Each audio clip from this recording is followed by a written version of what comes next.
So let's get into the delicious space of receiving from this energy of the day. And so breathing into your heart center, dropping into your body, and just letting the edges of that soften.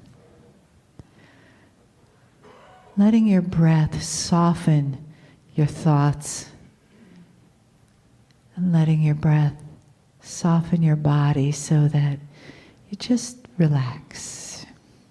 Shoulders relax, your belly relaxes, your heart opens.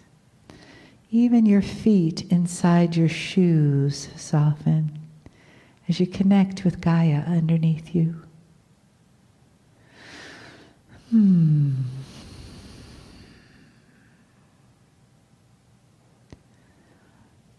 And feel yourself right here, right now, being, simply being. And let your intention follow your attention, which is this now moment. This moment to receive. To feel the love of family in the room around you. The arms of spirit. The arms of the entourage. Your angels, you as angels, with no separation between you, the human, and you, the spirit. So as the address comes to us from Kryon, it comes into your heart and into your being. In that place of oneness, in that place of I am one with the divine. I am divine. Greetings, dear ones. I'm Kryon of Magnetic Service.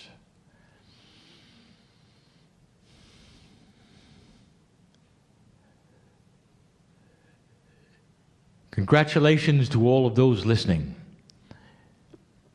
who have stopped what I would call the chatter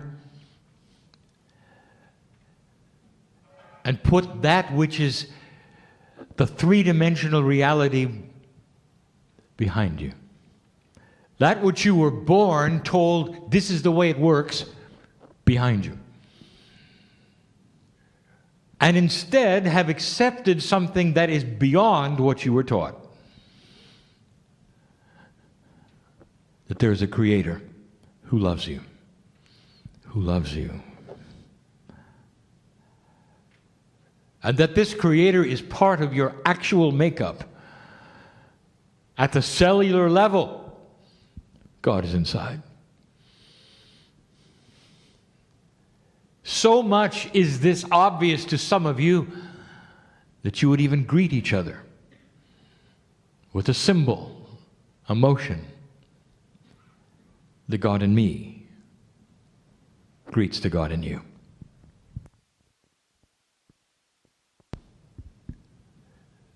The channel is about love. How many channels have I given about love? And why is it today I give the channel about love? Because today is Valentine's Day.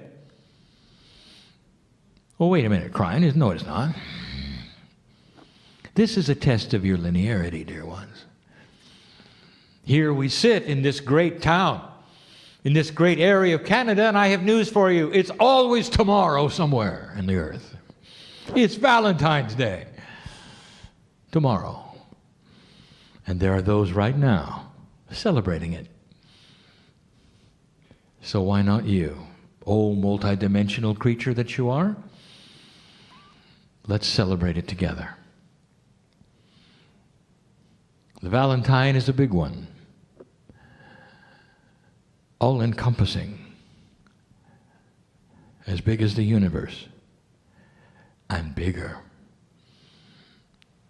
If God is the creator of multiverses, which are many universes, the vastness of yours is a small part of the whole. Beyond comprehension to all humanity is how big it is. For your own visualization, it's a heart, the symbol of love for humanity. This is a Valentine message from the Creator to you.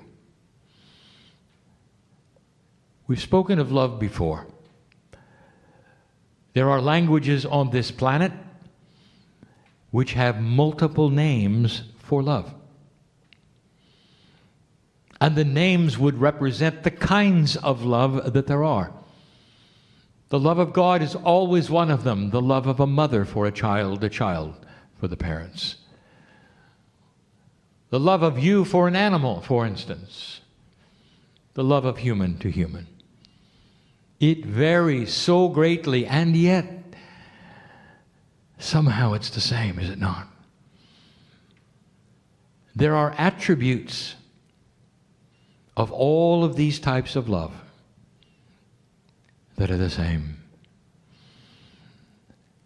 Years ago, I talked about the 4 attributes of love. I will list them yet again for those who have not heard them. And this is the kind of love that we speak of. That involves humans to humans, God to human, human to God. It's the kind of love that I speak of now that comes to you from the great central source, the creation source. We have said in the past a profound physics attribute that the space between the electron and the nucleus is pure love. And this was a metaphor that says that the greatest energy on the planet is quantum, called love, and it is everywhere. Everywhere. You don't have to look for it, you see. It exists in the atomic structure of everything that is. It is the basic building block of all that is, including the consciousness of the human being. It is intuitive and beautiful. We told you before that the 4 attributes of love go like this. Love is quiet.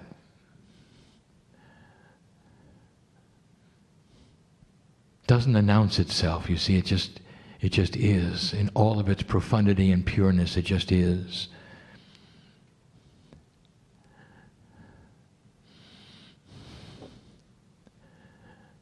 Is this beautiful?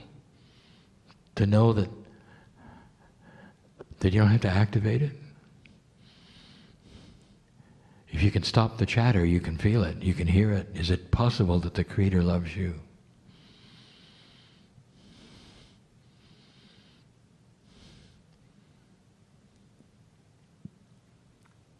Doesn't announce itself. Doesn't have an agenda. Doesn't call for you to do something to activate it. It just is. Love has the attribute to use all of the attributes together. It's a circle. It is. The attributes of love are profound. They're simple. Love is pure. Doesn't puff itself up. It is so big, it is so filled with everything that is, and yet it doesn't yell it from the housetops, from the mountaintops. It doesn't say, "Here I am, worship me." It's quiet.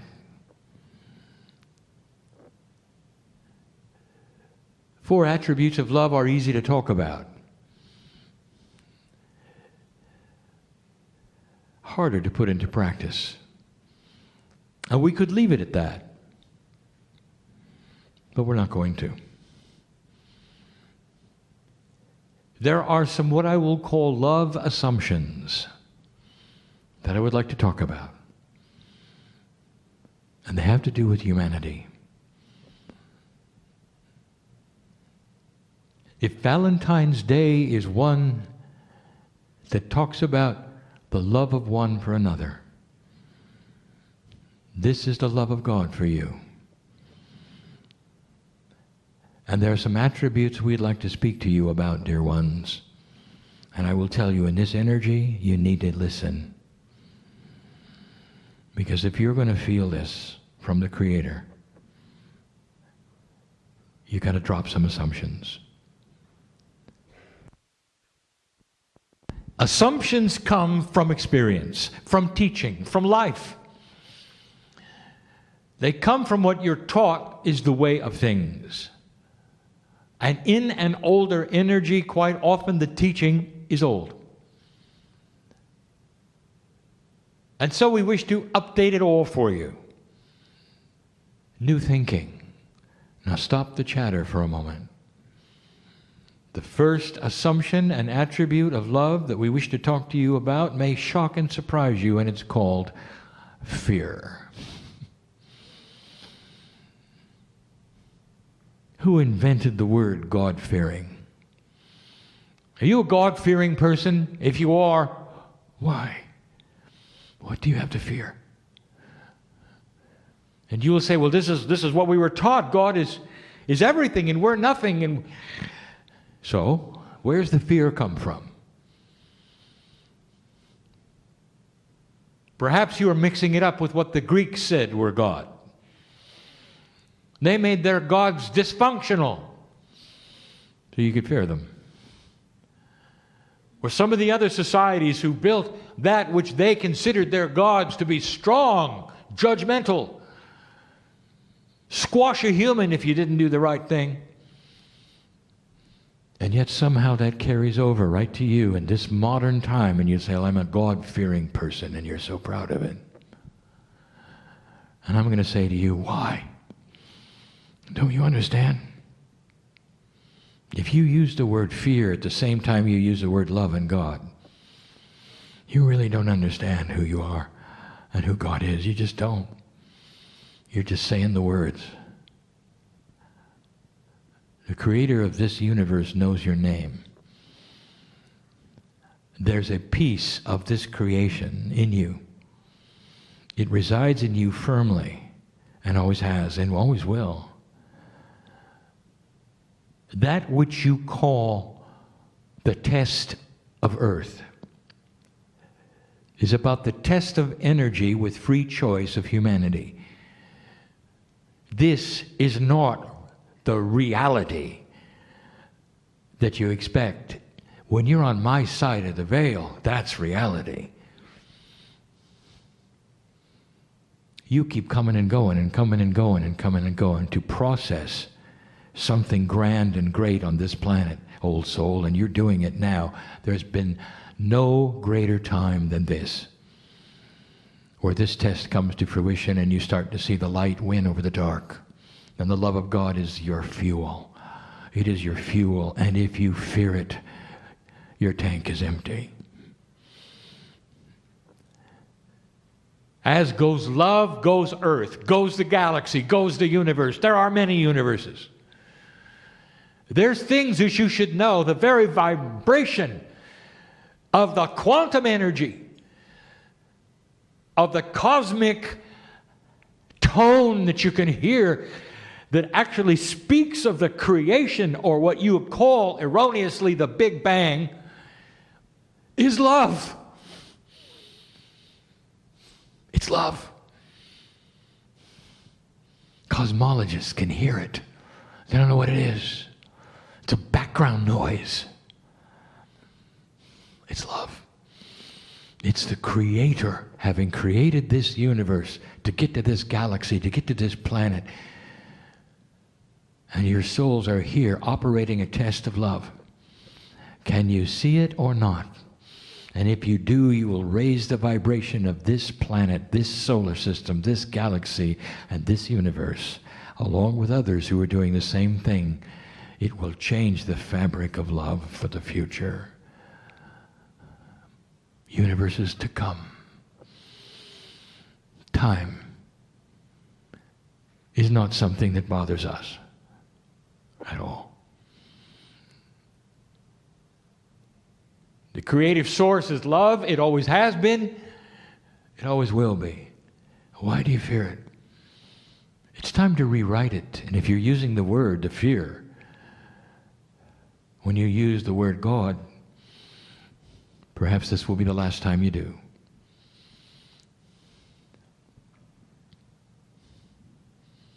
There's another assumption, size.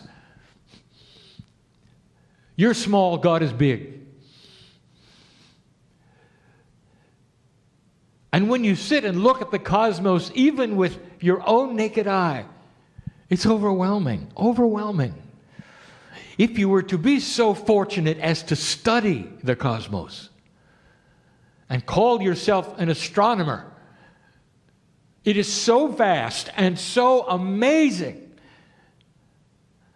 that almost every astronomer knows deep down inside, life is everywhere. Ask an astronomer the odds that it wouldn't be, and stand back for an answer you didn't expect. Astronomers know that the odds of life have to be that it's everywhere. You look at the non-visible universe, that which you cannot see with your eyes, that which you can only sense with instruments, and it's vaster than you ever thought. As big as your galaxy is, to think of billions of others boggles that which you would call your sensory perception of reality. And there you sit like a microbe on a little ball called Earth. So small. God is so big to have created everything. Therefore, the assumption goes, God doesn't know you. Therefore, you've got to shout louder to be heard. Therefore, therefore, therefore. And it isn't true. You got to drop the logic for a minute. The smallness that you believe that you are compared to the largeness which is the universe is immaterial when it comes to love. Love is bigger than this. Dear ones, your soul is as big as anything that exists. That which your soul is, which you paint some picture of,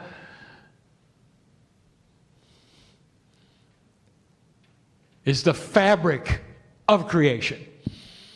There's a finite number of souls. And some of them are here. And some of them are somewhere else. Known by God you are. Doesn't matter how small you think you are.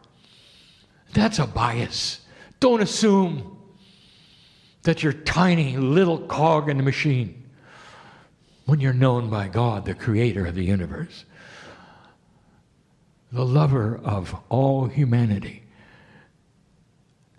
You echo that which is creation. On this Valentine's Day, you're part of the greatest heart that has ever beat, which is the Creator's.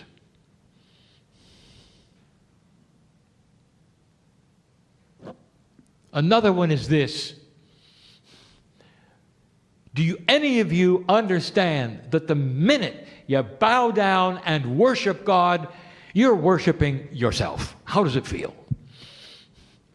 Is it natural? And the answer is no. You would never do that. I want you to look at this differently. The creative source does not want to be worshipped. Did you hear me? We want to be loved back. It's different. It's different than groveling, or seeing yourself as nothing, or climbing stairs, or whipping yourself so that blood appears, so somehow we'll pay attention to you. Do you understand? All we want is to be loved back. Do you know what happens when you love us back? A connection happens. That is the oil that lubricates your enlightenment. Were you aware of that? The oil that lubricates your enlightenment is the love connection to the other side of the veil. Don't worship us. Love us. It's a big, big difference. You have so many on this planet giving you the advice on what God wants, not understanding or knowing what God wants. It's all biased in what humans think God wants. And it isn't the truth. We don't care which way you face. We don't care if you bow or stand. Love is everywhere.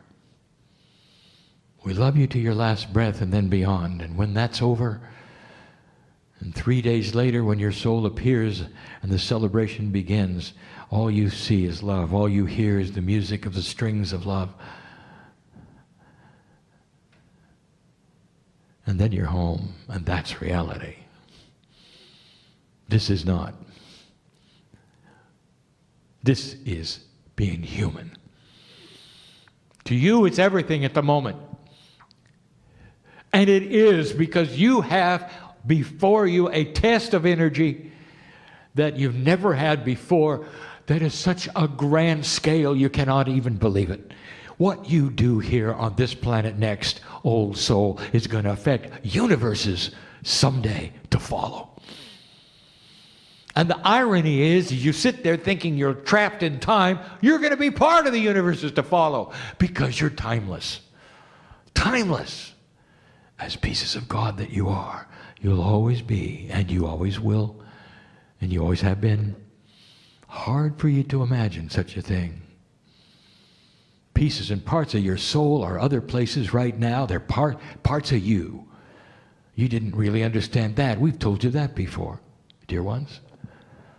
Love is so grand. The last thing we want to tell you. Dear ones, unless you can fall in love with that part of you which is God, listen to me. Unless you can really fall in love with that piece of you which is God, despite all the faults you think you have, until you fall in love with the God part, nothing else is going to happen. It's getting profound. The energy on this planet is starting to become more sacred all the time. You want to know why the dark armies are here? Because they are losing. And the light is starting to show itself. And they know it. Crawling out from under the rocks. Trying to find anybody else who is dark as they are, in order to join them and defeat something that's undefeatable called the light of love on planet Earth. Love is the catalyst for everything else in your life. If you're going to sit in the dark, you're not going to let love in. If you're going to sit in fear, you're not going to let love in. At that moment that you surrender everything you've learned about what you think is going to work and let the walls come down, the love of God comes in, and it is the catalyst for everything. It is the catalyst for healing, life's purpose, joy, celebration, peace, a good night's sleep. You hear me? That's what's going on this planet. The prophecy of the eagle and the condor is the prophecy of the ancients. Loosely translated, it's when the earth starts to become aware of divinity inside. When the mother energy, which represents creation, starts to appear in all parts of the planet, and the mother energy, metaphorically, is known as love. The love of a mother for its child is renowned. Some of the greatest love that any human could have for another human being. And it dwarfs in comparison with the love of God for you. But you got to start somewhere, dear ones. Start with love. Relax and be loved.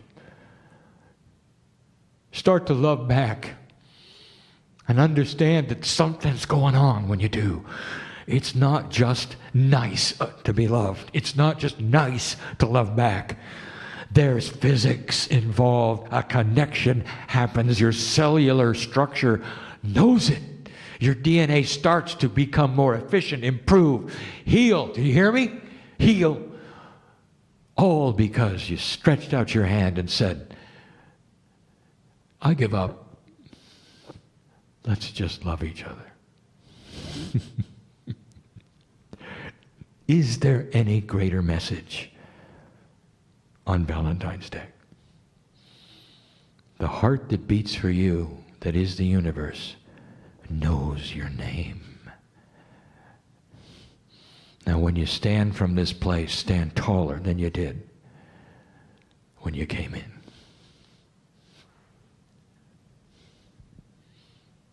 I love you. And so it is.